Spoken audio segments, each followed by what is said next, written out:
میں بتانا چاہتا ہوں کہ اسرائیل کے پارلیمنٹ پر جو نقشہ بنا ہے وہ صرف مسجد اقصی تک نہیں ہے، اس نقشے میں لیبیا بھی شامل ہے، شام بھی شامل ہے، عراق بھی شامل ہے، مدینہ طیبہ بھی شامل ہے۔ اس لیے اس شہر پر قبضہ کرنا یہودیوں کا آخری منزل نہیں ہے، وہ سعودی عرب پر بھی قبضہ کرنا چاہتے ہیں، اور پھر اگلا ٹارگٹ ان کا پاکستان ہے، اگلا ٹارگٹ ان کا ترکی اور ایران اور افغانستان ہے۔ اس لیے عالمی اسلام کو بچانے کے خاطر بھی بیت المقدس کو بچانا یہ ایمان کا تقاضا ہے۔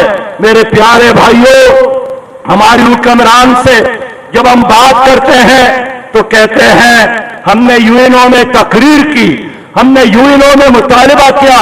آپ کس سے مطالبہ کرتے ہیں؟ امریکہ نے تو اسرائیل کو اسلحہ دیا، بارود دیا، جس کے نتیجے میں انہوں نے ہمارے بچوں کو جلایا، اور آج 12 دنوں سے ہم دیکھ رہے ہیں اس علاقے پر بارود کی آگ اور لوہے کی بارش ہے۔ انہوں نے برطانیہ سے مطالبہ کیا، برطانیہ تو اس صہیونی ریاست قائم کرنے کے جرم میں شامل ہے۔ اس لیے کفر کے خلاف پر یاد کرنا یہ کہاں کا ایمان ہے، یہ کہاں کی عقل مندی ہے۔ میں مسلمان حکمرانوں کو بتانا چاہتا ہوں کہ اللہ کے راستے میں جہاد کرو گے، اللہ آپ کو عزت دے گی۔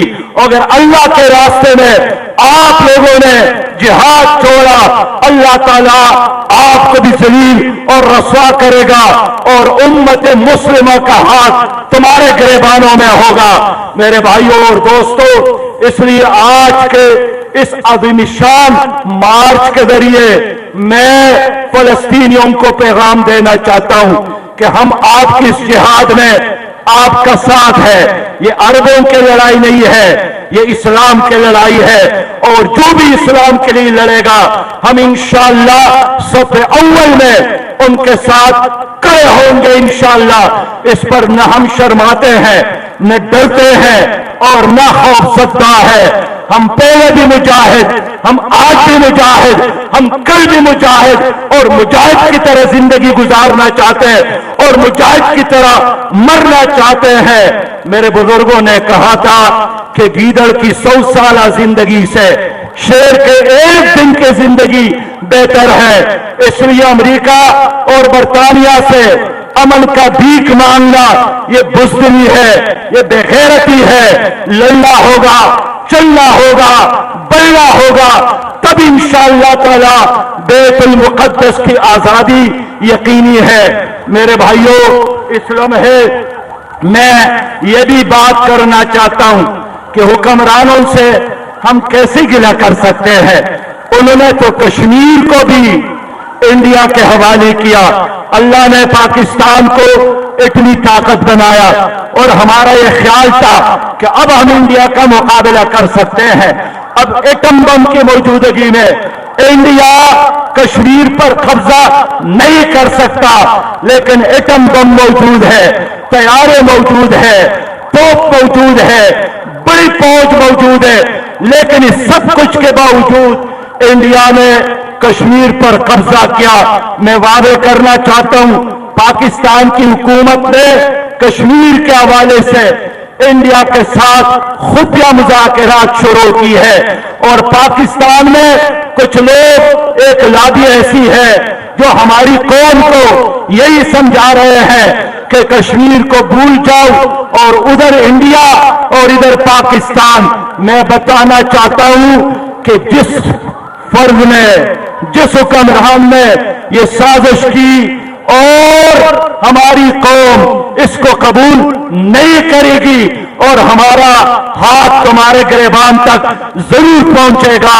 اس لیے انڈیا کے ساتھ کوئی مذاکرات ہمیں قبول نہیں ہے، وہ دبئی میں ہو یا کہیں اور ہو۔ ہر اس مذاکرات کے میز کو ہم توڑیں گے جس مذاکرات میں کشمیری شریک نہیں ہے۔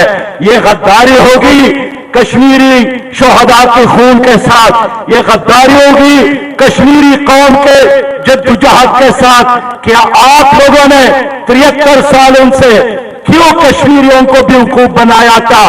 آپ لوگوں نے 73 سالوں سے کیوں پاکستانی قوم کو بیوقوف بنایا تھا؟ میں اسے خبردار کرنا چاہتا ہوں کہ ہم کسی بھی صورت میں مقبوضہ کشمیر سے دستبردار ہونے کے لیے تیار نہیں ہے۔ پاکستان کے حکمرانوں سے کہنا چاہتا ہوں، آپ بیت المقدس کے حوالے سے ہمارے فلسطینی مجاہدین سے سبق لے لو، ان سے غیرت پکڑو۔ آپ افغانستان کے مجاہدین سے، وہاں کے عوام کے جدوجہد سے سبق لے لو۔ میں اللہ پر ایمان کے ساتھ کہنا چاہتا ہوں کہ ہماری ان آنکھوں نے دیکھا کہ افغانستان میں روس شکست سے دوچار ہوا، ہم نے دیکھا کہ افغانستان میں نیٹو فوج شکست سے دوچار ہو گئے۔ انشاءاللہ اسی طرح ہم بیت المقدس دیکھ رہے ہیں، یہ یہودیوں کے لیے قبرستان بنے گا۔ ہم دیکھ رہے ہیں کشمیر کا سری نگر یہ انڈیا کے لیے قبرستان بنے گا۔ میرے دوستو، اس امت کے ساتھ وسائل کی کمی نہیں ہے، ٹینکوں کی کمی نہیں ہے، اس امت کے ساتھ افرادی قوت کی کمی نہیں ہے، اس امت کی قیادت بزدلوں کی ہاتھ میں ہے۔ کاش آج پاکستان میں کوئی غیرت مند حکمران ہوتا جو امریکہ سے ڈرنے کی بجائے اللہ پر ایمان رکھتا، آج ان کا یہ رویہ نہ ہوتا۔ ایک قدم آگے بڑھتا ہے اور 2 قدم پیچھے ہٹتا ہے۔ جب عوام مطالبہ پیش کرنے آتے ہیں، کوئی ایک پس پس بیان جاری کرتا ہے، عوام خاموش ہو جاتے ہیں، تو یہ بھی دب جاتے ہیں، خاموش ہو جاتے ہیں۔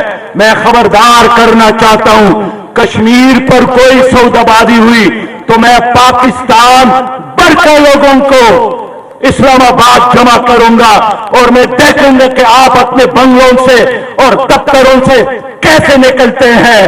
میرے دوستو، یہ ملک ہمارا ہے، یہ ہمارے بزرگوں نے حاصل کیا ہے۔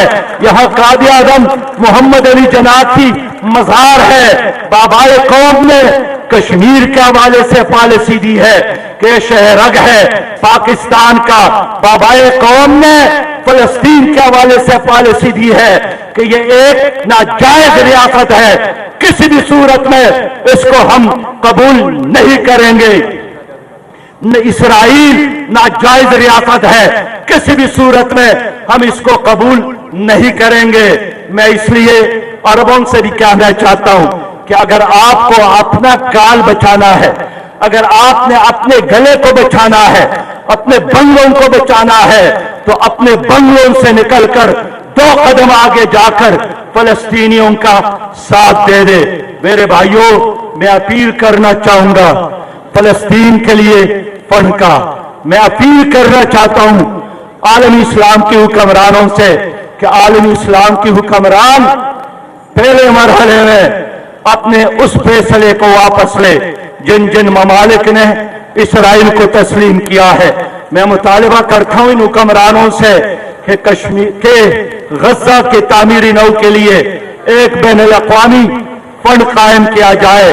میں مطالبہ کرتا ہوں کہ فلسطین کے آزادی کے لیے ایک اسلامی فوج ترتیب دیا جائے۔